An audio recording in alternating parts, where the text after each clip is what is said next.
I'm a red-blooded female American. I am part of mainstream American society, right? And what does that translate to with body image? Well, I learned how to hate my body from a very young age, and I learned how to yo-yo diet. All I knew was that I have a ton of self-discipline. So I can be really, really disciplined over the short term. And as soon as that was done and I hit my goal, I remember thinking, oh, good, I'm done.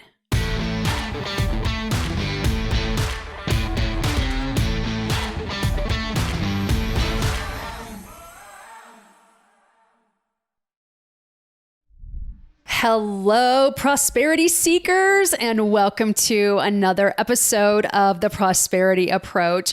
So I've been having this conversation with you the last few episodes about health and having prosperity in our health, and particularly where it applies to our weight. And I've had some questions that have come in that I wanted to address during today's episode, really about how do you handle triggers? How do you handle stress? How do you handle overwhelm? How do you handle that sabotage that seems to happen when we're, anytime that we're trying to transform parts of our life, but particularly where weight loss is concerned.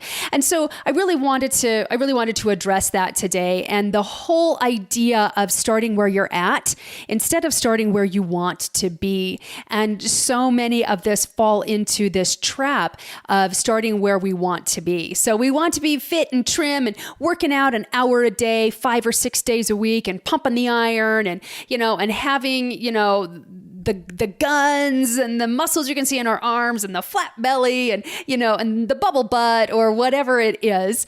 And so we start taking on way too much right from the very beginning because we start from where we want to be rather than where we are, because we don't let it be okay that that's where we are.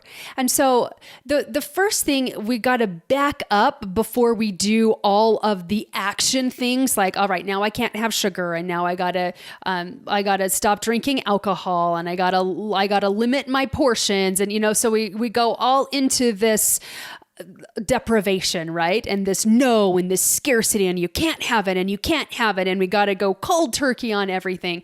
And who in the world even wants to have that kind of an experience, right? Not me for one. And so I am all about the experience. Like, there must be joy in the journey, because what I realize is that the journey is the destination. So if the journey sucks, the destination is also going to suck. It's going to the destination is not going to fill you. And that's just how it is. Like, if the journey is really hard, the destination it's going to be hard to stay at that destination. So let me give you for instance, with my own experience with weight loss. I'm a red-blooded female American. I am part of mainstream American society, right? And what does that translate to with body image? Well, I learned how to hate my body from a very young age, and I learned how to yo-yo diet. Except I was really clever in my yo-yo dieting, because I never believed that I was a yo-yo dieter. All I knew was that I have a ton of self-discipline. So I can be really, really disciplined over the short term. And as soon as that was done and I hit my goal, I remember thinking, oh, good, I'm done. I can go back to normal. And so within another probably 6 months, like, it didn't take much time, even though all during it I was like, I'm going to eat this way for the rest of my life, and I'm going to eat healthy, and when I'm done, it's going to be so easy to maintain. But I didn't really believe that. And then when it was done, because even though I said it was about lifestyle, it wasn't about lifestyle. It was just about this short-term grit your teeth, zip your lips shut so you're not eating stuff, and get it over with, right? And I talked about this in a previous episode. But then within 6 months, even though I'd gotten rid of all of my quote unquote fat clothes, and got, a whole new wardrobe of my quote unquote skinny clothes.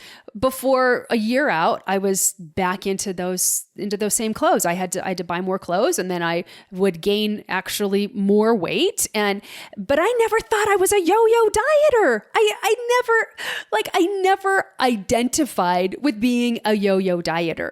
That's how deluded I was with the whole process. It was just, I just don't have enough self-discipline, or I don't know what got me here. So I wasn't taking responsibility for all the food I put in my mouth. Like I never accidentally ate anything. I don't think any of us have ever accidentally overeaten before or accidentally eaten something. Like that's just really funny.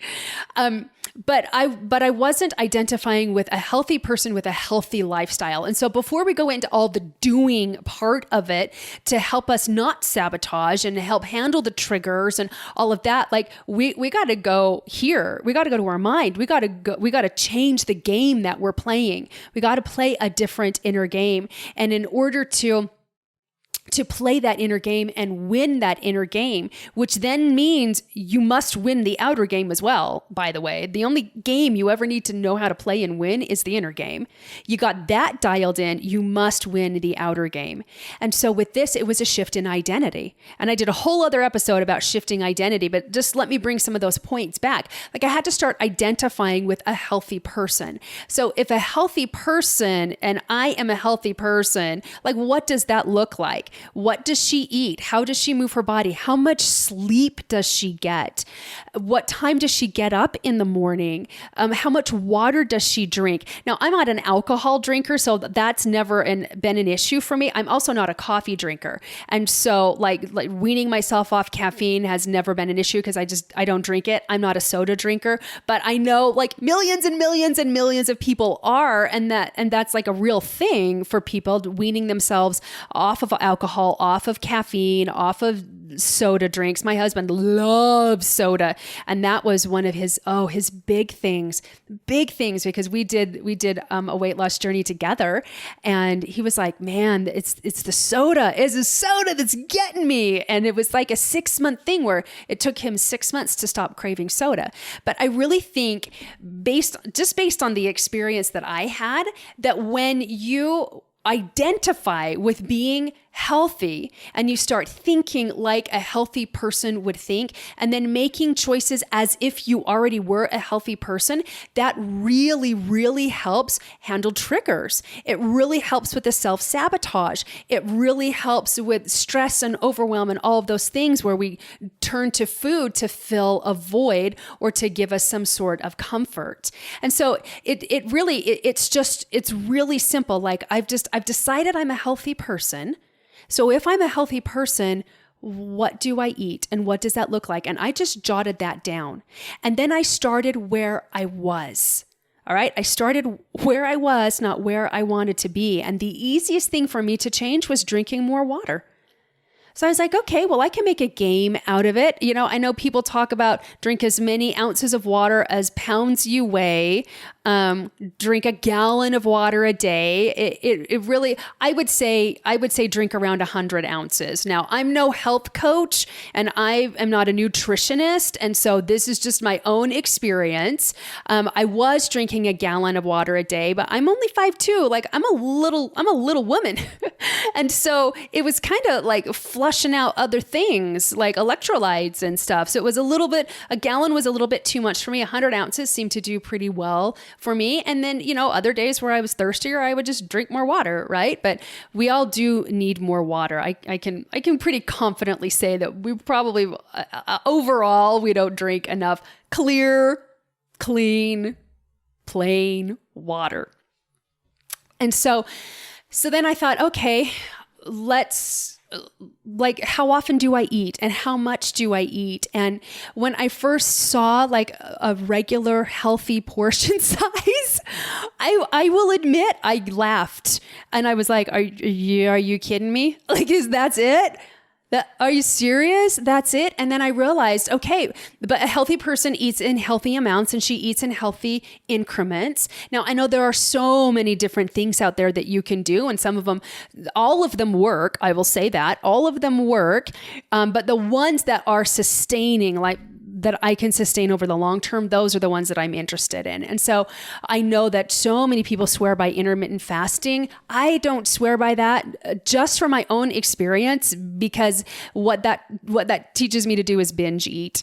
And because that was already something, I mean, I didn't have a disorder, binging or anything, but since I had a propensity for overeating anyway, and this whole like, eat now so you won't be hungry later, I was like, oh, for the way that I'm wired, that's probably not the best thing for me. And it's at least to start on this health journey.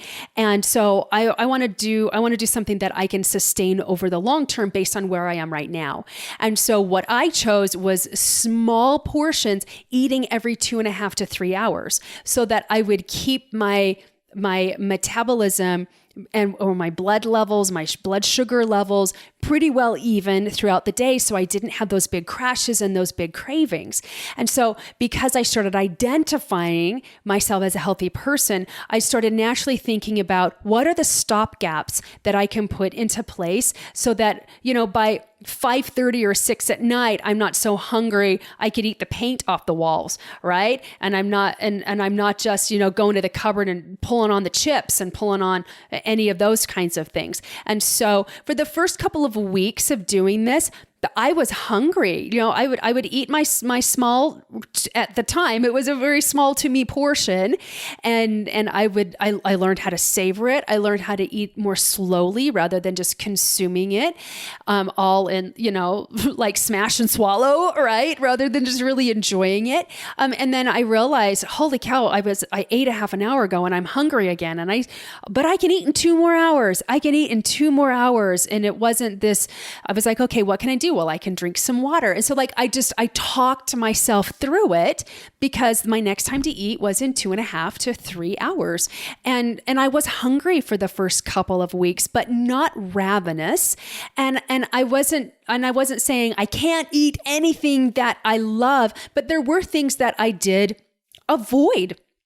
I wasn't eating a lot of bread. I wasn't eating peanut M&Ms. Those were no longer my staple, because, and I knew that part was not going to be forever, but it needed to be temporarily the case so that I wasn't sabotaging myself with handfuls. I mean, can I eat 3 peanut M&Ms? No, but can I eat 3 handfuls in 3 minutes? Pretty much yes. And so I knew I needed to avoid those. So those had to stay out of the house. But I was just determined to be a healthy person and to think like a healthy person thought and to make the choices that healthy people make. But I also allowed me to start where I was. But I allowed myself to be uncomfortable too. And I think we're in this society where like any level of discomfort is just completely appalling. And so the thought of sacrificing something or the thought of giving up personal comfort is just horrific to so many people. And yet that's what's necessary. It's being willing to be uncomfortable, personally uncomfortable for a short period of time so that you can make the adjustments that you need to make that then carry you to places you can't even imagine right now. And I'm willing to make that sacrifice every single day because I understand what sacrifice truly is. And, this might be a little tangential, but it feels like it actually feeds into this narrative really well, that the law of sacrifice as a universal law says that you are letting go of something of a lower nature so that you have room to receive those things of a higher nature. And then you realize that as you're letting go of those things that don't actually help you get to where you want to be, you want those higher things anyway. It's not actually a sacrifice. Like you look back and you realize, okay, so I gave up peanut M&Ms for 4.5 months and I really stopped craving them. I stopped missing them. It really, after the first 10 days, it wasn't a big deal. I gave up just being lazy on the couch and got my body moving in ways that just felt really, really good. I learned new things. I tried new foods that I found I really, really loved. My body loves salads and raw foods and whole foods. And I would rather have that just because I felt my body react different to it. It resonated so much more with those healthy, lighter foods that stayed with me, but took more work for my body to process than, like the burgers and the fries and the heavy foods and the cheeses and the breads that just like felt like a brick in my belly and just made me lethargic. And then it was interesting to realize that certain foods made me crave more sugar. And I was like, oh, I need something sweet now. Why do I need something sweet? Like I was just so much more aware of what was going on in my body because I started identifying with being a healthy person. And that is just a decision I made. Remember, when I made this decision that I was going to be a healthy person and I was a healthy person, I wasn't healthy. I was 45 pounds overweight. I was 5'2" and almost 170 pounds. I was just roly-poly and just, squishy. And so this was not me suddenly now identifying now that I'm 125 pounds or 120 pounds or whatever. This was me before my reality agreed that I was a healthy person. But start where you're at and ease yourself into it, but make the decision and commit to the decision. As you commit to the decision that you are a healthy person, you feed your body healthy foods, healthy liquids, you move your body in healthy ways, and you eat foods in healthy proportions, you'll find the vehicle in order to support you in doing that. Like you'll find recipes that you really like. You'll have conversations that will come across your desktop, or you'll have it's just really cool what drops in to support you when you've made that decision and you've committed to the decision more so than you've committed to the how. And when you've made the decision that you live healthy and you are healthy and it's easy for you to make those healthy decisions, then everything will conspire to help you. The universe's answer to anything that you desire is yes. Whatever you're asking for, the universe says yes. But here's the thing. The universe doesn't respond to words. The universe responds to vibration. And so if you're saying I'm a healthy person, but your vibration is it's way too hard to be healthy and it takes too much work and I would rather eat the donuts anyway, like that's the vibration you're sending, and the universe is going to send you the physical equivalent to support you in whatever vibration you're emitting. So it's going to give you the donuts on sale all the time. And it's going to give you a spouse that comes home after you've done a really great day of dieting with a Coke and licorice, right? Like you're going to get those things that support whatever vibration matches what you're emitting. And stay with me. I know it sounds a little bit woo, but it's not. It's science, and everything is energy and everything has a vibration, and we can measure vibration. We can measure frequency. And the way that the universe is designed is to send us the physical counterpart of whatever emotion or vibration we're experiencing as a rule of thumb, like our dominant vibration.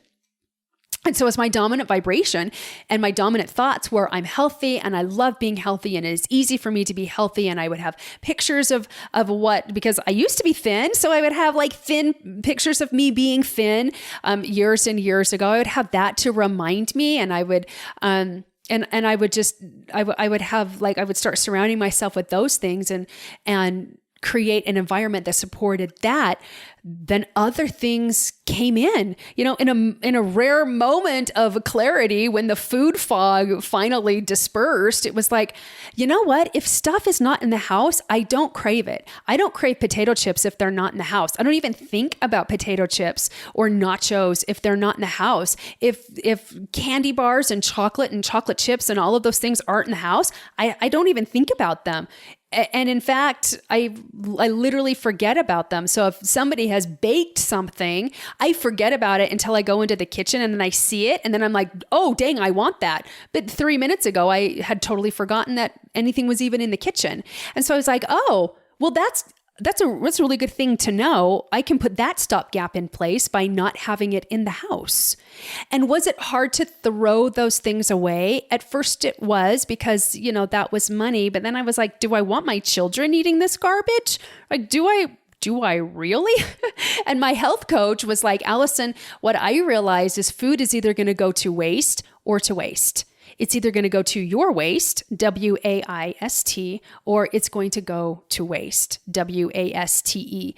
And where would you rather it go? And, and not to be crass or crude or anything like that. But I mean, where does all of our food end up in anyway? Generally, like it ends up in the toilet, right? As waste. And so we flush it down the toilet, except for those things we don't want, which sticks to our hips and our butts and our arms and our back and then like all of that. So she was like, either way, it's going to be thrown away. But do you want the consequence of, the things you don't want clinging to your hips, or you're just going to throw it away? And I really appreciated that context she had it in. It was another way to support me in the decision of being a healthy person. It was a really important stopgap because I would just ask myself, this is going to go to waste or go to waste? So do I want it to go through my system before we toss it in the garbage or the toilet, or are we just going to like skip the consequences and just put it right in the garbage? And so it was really easy for me to make those kinds of decisions because I was thinking more clearly. And so another thing that I did with starting with where I was at was loving me right as I was. I had to get out of the whole it's not good enough, it's not acceptable where I am, because then that's what was driving it. Oh, I'm not enough yet. Oh, I'm not pretty enough yet. I'm not thin enough yet. And then guess what? If that's what's driving it, no matter how much you weigh, that's what is still going to be driving. Oh, it's still not enough. It's still not enough. Can I actually maintain this? Am I enough to maintain it? It just becomes this terrible cycle that you're in. And so I had to love what was. I had to love the extra handles on my hips and the extra skin and the extra fat on my belly and like all of that. And I just made it really, really simple. Every time I showered, I would just lather myself up and just tell my arms, oh, I love you. You are so strong. You have worked for me my entire life. Thank you, arms. I just love you. Even like the flab underneath, right? My little baby bat wings, right? Like, oh, I just love you. You're part of my body and I love you and you work so well. And, and my legs and my thighs. And even though I didn't really like how big my thighs were at the time, I really loved the shape of my thighs. And I loved the shape of my body. I didn't necessarily love the size, but I did love the shape and that it's feminine and that I'm a woman. And for you guys out there, sorry, I might be going a little too girly right now, but this is what we do. And so like I had to express appreciation. When I would wash my belly, I've had 6 pregnancies and I've delivered 4 babies. I had 2 miscarriages, but my uterus and my belly and my body carried babies, most of them, to full term, and they were all healthy and it worked so well for me. And I've got stretch marks all over my belly and I've got stretch marks on my breasts. But I was like, but look what I did. I created life in my body and I didn't even know how to create life in my body, but I did it 4 times. And then I sustained life, being able to breastfeed. And like I'm so grateful for that. And I love you. And you function so well for me. And hips, you made room for me. Like, guys, I delivered a 9.5 pound baby. My first baby was 9'6", 23.5 inches long. He was like a freaking 3-month-old. And now he's 6 feet tall and over 200 pounds. But I'm still the boss of him. I keep telling him, I'm still the boss of you. And well, I'm not. He's 23 now. But anyway, like it sustained life and my body was just miraculous and my hips widened to make room for these growing babies and like all of that. And I could just express gratitude and appreciation and I love you and I love your shape. And I would do this every morning that I showered.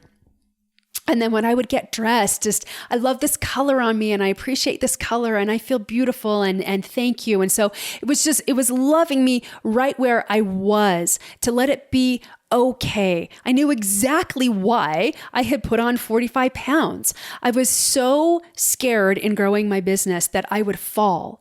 And my body is so supportive of me in every way that it wanted to cushion my fall. And what better way to cushion your fall than to pack an extra 45 pounds on your butt? It did it because it loves me and it wants to support me. And I was eating foods that did not lend to being a healthy person because I wasn't identifying with being a healthy person. But I just let that be okay. And then I realized, oh, do you know what? I don't need fat to protect me. I had really healed my relationship with God, my higher power. I felt very supported by him, very just surrounded by love, like everything's okay. God has my back. The universe has my back. Everything works out for me. Like I made those decisions and got solid in that. I was like, you know what? I don't need the fat anymore. I don't need anything to cushion me. I don't need anything to be my safety net, because God's my safety net. But I could appreciate my body for what it had done to try to keep me feeling safe and to keep me feeling protected. But I no longer needed it to perform that role anymore. And I didn't need the fat cells and the cushions of fat anymore in order to protect me. Like I was okay. I found something else that's much more effective and a whole lot healthier to support me as I'm growing and as I'm taking risks and to help me feel safe all the way around. So I had this self-love and I was identifying with being a healthy person. And then we get to handle the triggers, right? Stress is a massive trigger. And usually by the end of a stressful day, I was like, I need some sort of a hit. And you get a hit of dopamine, you get a hit of serotonin, and your brain is flooded with those chemicals where you just take a deep breath of relief with that. And yet I was like, is there something healthier along the way that we can do to navigate through the stress and to also de-stress as I go? So can I actually take some breaks during the day and like go outside for 3 minutes and walk on the grass or just feel the sun or just do something a little bit different? So I got into like adult coloring books and fun markers and colored pencils and paint by numbers, because I'm a terrible artist. So I just need the paints and I need the numbers, and I loved that. So getting creative and tapping into your creativity is a wonderful way to reduce stress. Even music, you can turn on music and you can dance to the music if you want or not, but just immersing yourself in that music will also reduce that stress. The navigating through overwhelm or combating overwhelm was really just, when we're in overwhelm, it's because we're not present in the moment. And so we're doing something called future tripping. So we're in Tuesday, right? But our mind is thinking ahead to Thursday when the bill is due and we don't have the money to pay the bill. And then what's going to happen? And it starts to go off this cliff, right? Of the what ifs. And then there's all this catastrophe that waits for you. But when you will just continually make sure you stay present in the moment, like I'm okay. I have everything I need right here in Tuesday, right here in this moment. We're good. Thursday is completely 48 hours away. There's so much that can change come Thursday. And I don't know what it's going to be. I just know that things can change, but I can't change Thursday in Tuesday. And so I'm going to just stay right here in Tuesday and enjoy what's going on right now. Do I feel safe right now? Do I feel taken care of right now? Do we have enough money right now? Do we have healthy food right now? Yeah. Am I comfortable right now? Am I safe right now? Yeah, I am. And literally, my dear prosperity seekers, like I would tell this to myself. Like I would walk myself through this. And so anytime I would feel triggered, I need this food. I told you about when my husband and I were in Costco and somehow we found ourselves down the chocolate aisle. And I just had these waves of desire and craving come over me. In fact, I think it was Oscar Wilde who said, I can resist anything but temptation. And I told Jeremy, we got to get out of here. We got to get out of here right now. And it's a good thing we're at Costco because I'm not spending $14 on 28 peanut butter cups. So this is really good, but we got to get out of this aisle right now. So we just busted a move through that aisle, but I was triggered at that moment. And I don't know what it was that triggered it, but removing yourself from that situation and just going back and identifying with being healthy. And it's all inner game, guys. It is 100% inner game, and being aware of what's going on with zero judgment, but also just reminding yourself and recommitting to the decision that you've made that you're a healthy person. You feed yourself healthy foods in the right amounts in the right, times of the day, and you move yourself in healthy ways, and you drink enough water, and you just let it be really, really simple. You'll find that triggers are handled, stress is handled, overwhelm is handled, sabotage is handled. You can walk away from that. You can hold stronger boundaries. You can tell your spouse, I cannot have you bringing 6 packs of Coke into the house anymore because I want it. And I am a healthy person and I'm making healthy decisions. So you got to keep it out of the house. Don't bring me donuts to celebrate the fact that I didn't eat sugar today. Like, you need to stop. And they do it because they love us. They really do. And they want to celebrate. We're taught to celebrate with food, but we get to find other ways to celebrate. We get to dance. We get to, go out and celebrate with food, but make a healthy food choice and what's going to sustain you, not only when you're through the weight loss journey, but then maintaining it, because you're going to still identify with being a healthy person after you have reached that goal weight that you want. But we talk lifestyle. And yeah, it's about lifestyle. And yeah, it's about vanity. I'm going to be honest. It's about vanity for me too, but it's also about being healthy. And, it's not a diet, it's a lifestyle choice, but that just didn't mean anything to me anymore because I'd been lying to myself for so long about it. And it was just, I'm just going to identify with being a healthy person. I'm a healthy person and this is what healthy people do. So I like to make it super simple for myself. I hope that I have been able to break this down for you a little bit and make it more simple for you and more doable, but just start where you are, add water. Add water and stop. Don't eat the last bite of each thing on your plate. Start there. Let it be really, really simple. And just do the check-ins. Be in massive awareness with where your thoughts are, what your body is asking for. Many times when you think you're hungry, you're just tired or you're thirsty. And so you can just ask yourself, I'm going to go lie down for 15 minutes and read a book or just turn on a mindless sitcom or just be in silence or whatever. I'm just going to rest for 15 minutes. And if I'm still really hungry, then we'll go from there. And maybe we'll grab an apple or maybe we'll grab a protein bar or 10 almonds or whatever that is. But those little things, you will feel so much better. But remember, you're letting go of things of a lower nature, of a lower level, so that you can have room to receive those things of a higher nature. Energy that lasts all day long, having stamina, feeling sexy in your clothes. Admit it, you want to feel that way. I want to feel sexy in everything that I wear, and I want everything that I wear to be flattering on me, feeling confident, feeling like I am all that and a bag of healthy chips, right? That's okay that you want that too, but just continually identifying with that version of you and that vision that you have really then neutralizes the sabotage, the triggers, the stress, and the overwhelm. So I hope that this has helped you today. I would love feedback from you, what your takeaways were from today's episode. Come visit me over in the Prosperity Experience. Say, hey, I listened to your episode today, and this is one thing that I'm going to do to identify with being a healthy person. I would love to be able to support you over there. So go to Facebook, go to the Prosperity Experience, ask to join, and then tag me in there. Tell me what you thought so that I can celebrate with you and support you along your journey as well. We will see you next time on the Prosperity Approach. Bye-bye.